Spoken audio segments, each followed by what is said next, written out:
আবকাৰী পৰিদৰ্শক ভূমিধৰ দাস মিৰ্জাত কৰ্মৰত এগৰাকী পৰিদৰ্শকৰ আমোলত চলিছে অবৈধ চুলাই মদ আৰু বিলাতী সুৰাৰ ৰমৰমীয়া বেহা।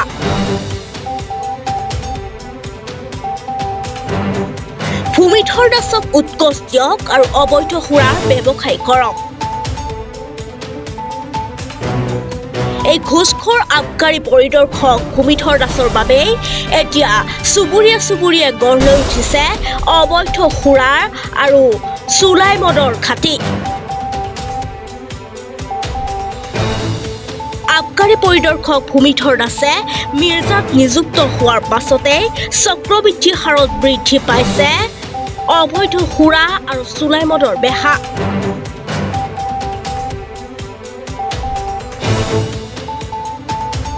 বৃহস্পতিবাৰে নিশা ভূমিধৰ দাসে গড়গড়ালৈ গৈ এজন সুৰাসক্ত ব্যক্তিৰ লগতে চুলাই আৰু বিলাতী সুৰা জব্দ কৰি মিৰ্জাস্থিত কাৰ্যালয়লৈ লৈ আহে আৰু সুৰাসক্ত ব্যক্তিগৰাকী চৰকাৰী চাকৰিয়াল হোৱা বাবেই বুজন পৰিমাণৰ উৎকোচ লৈ নিশাই তেওঁক এৰি দিয়ে।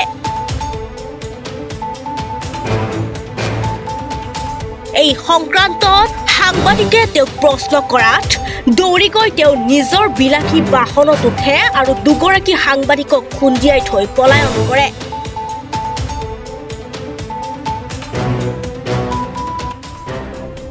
যোৱাকালি নিশা প্ৰায় 8:30 বজাত আমি এটা গোপন সূত্ৰৰ মতে তথ্য এটা পাওঁ যে মিৰ্জা আবকাৰী বিভাগে কিছু বিদেশী সুৰা জব্দ কৰাৰ লগতে এজন মানুহক কৰায়ত্ব কৰে বুলি আমি তথ্য পাওঁ। পাই আমাৰ কেইজনমান সাংবাদিক বন্ধু লগ লাগি পেলাই আমি আবকাৰী বিভাগলৈকে যাওঁ। যাই তেওঁৰ লগত কথা পাতিব বিচাৰোঁ তেতিয়া কৈছে তহঁতে বিয়াৰ খাবি নেকি? আগতে আমাক তেনেকৈ সোধে। ভূমিধৰ দাস তেখেতে লগে লগে কয় যে তহঁতে বিয়াৰ খাবি নেকি? তেতিয়া মোৰ সংবাদ বন্ধু এজনে লগে লগে বাহিৰত ওলাই আহে যে আপুনি কি কথা কয়?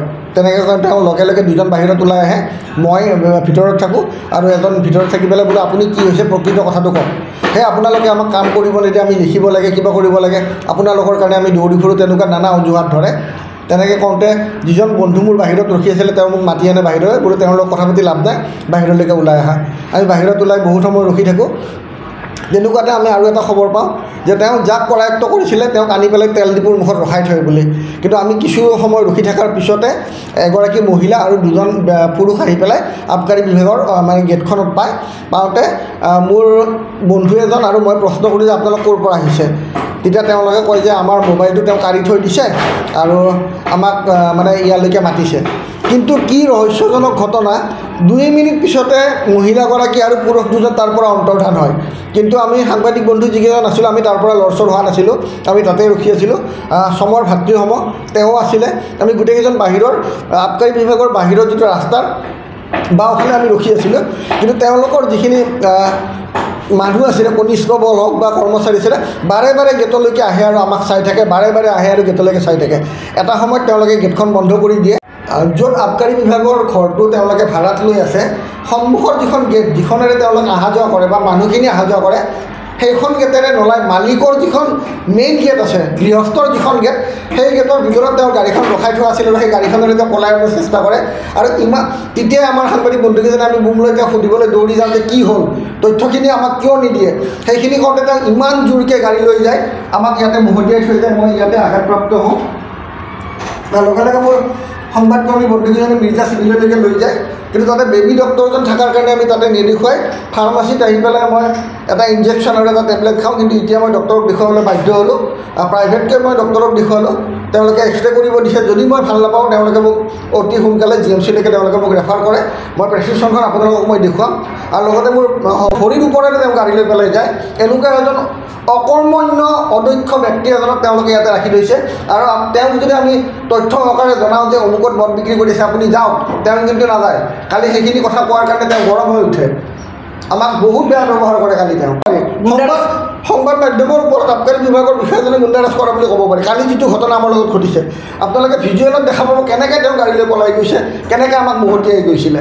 আমি যেতিয়া তেখেতক মানে তেখেত যাব লওঁতে আমি প্ৰশ্ন কৰিছিলোঁ বুম লৈ পেলাই, তেখেতে মানে কোনো প্ৰশ্নৰ উত্তৰ নিদি পেলাই আমাক গাড়ীৰে খুন্দিয়াই পেলাই তেখেতে পলায়ন কৰে।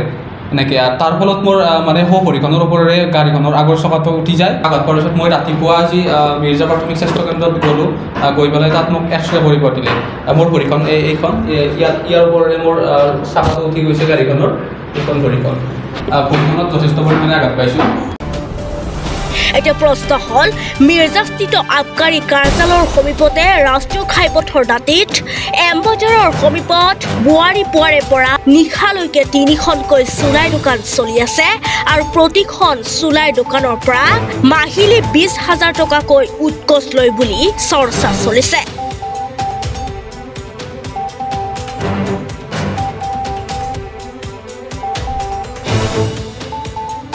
আনকি ধাবাসমূহৰ পৰাও তেওঁ সুৰা বিক্ৰীৰ বাবদ বুজন পৰিমাণৰ ধন উৎকোচ লয় বুলি জানিব পৰা গৈছে। তাৎপৰ্যপূৰ্ণ কথাটো হ'ল যে বৃহস্পতিবাৰে নিশা যিখন বিলাসী বাহনেৰে সাংবাদিকক খুন্দিয়াই থৈ পলায়ন কৰিছিল, সেই বিলাসী বাহনখনো তেওঁ মিৰ্জালৈ অহাৰ পিছত উৎকোচৰ ধনেৰে ক্ৰয় কৰা বুলি বিতৰ্কৰ সৃষ্টি হৈছে।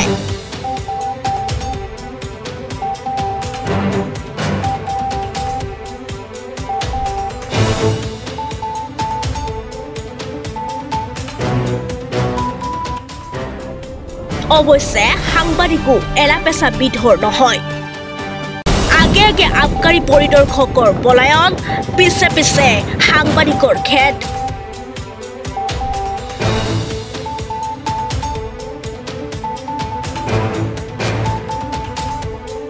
কথাতে কয়, 100 গৰু খালে বাঘৰো মৰম।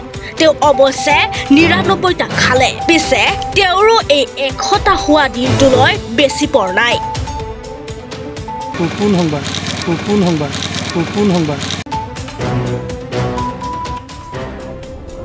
পৰৱৰ্তী সময়ত আমি জনাই যাম। চাই থাকক দ্য নিউজ লেন্স।